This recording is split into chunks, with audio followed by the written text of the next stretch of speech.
আসসালামু আলাইকুম everyone, welcome back to my channel Alvi's kitchen.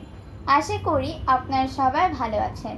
আমি আজকে আপনাদের সঙ্গে শেয়ার করছি করলার ভর্তা। সেহরিতে এই করলার ভর্তাটি থাকলে খুব মজা করে দুমুঠো ভাত খেয়ে ফেলা যায়। আশা করি রেসিপিটি ভালো লাগবে। চলুন চলে যাওয়া যাক মোর রেসিপিতে। করলার ভর্তা বানানোর জন্য আমি একটি প্যানে তেল দিয়ে 4টি শুকনো মরিচ দিয়ে দিয়েছি। মরিচগুলো ভাজা হয়ে গিয়েছে, এখন তুলে নিচ্ছি। সেই একই প্যানে আমি এখন দিয়ে দিচ্ছি পেঁয়াজ ও কাঁচামরিচ কুচি।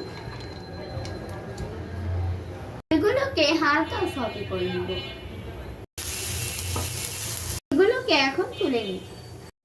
এখানে আমি একটি করলাকে কেটে কুচি করে নিয়েছি। এখন আমি আগে থেকে প্যানে তেল গরম করে নিয়েছিলাম, এখন দিয়ে দিচ্ছি।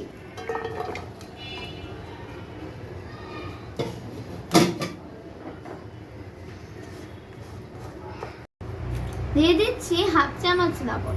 করলাগুলো যাতে সেদ্ধ হয়ে যায় আমি সেইভাবে মিডিয়াম আঁচে এগুলোকে কিছুক্ষণ ভেজে নিব। করলাটা সেদ্ধ হয়ে গিয়েছে, এখন আমি করলাটাকে তুলে নিচ্ছি। এখানে আমি 4 পিস রুই মাছের পেটের অংশ আগে থেকে ভেজে লবণ হলুদ দিয়ে ভেজে রেখেছিলাম। এখন আমি এই মাছের কাঁটা বেছে নিব। আপনারা চাইলে চিংড়ি মাছ বা যে কোনো মাছ এখানে দিতে পারেন।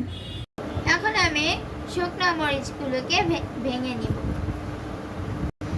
এখানে আমি একটি রসুন শুকনো খোলায় তেলে সিদ্ধ করে নিয়েছি।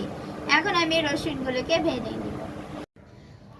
রসুনটা ভাঙা হয়ে গিয়েছে, এখন আমি এতে অ্যাড করছি আগে থেকে ভেজে রাখা পেঁয়াজ ও কাঁচামরিচগুলো।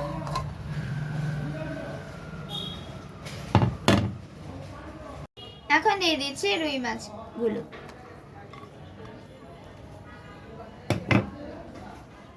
সবকিছু ভালোভাবে মিক্স করে নিচ্ছি।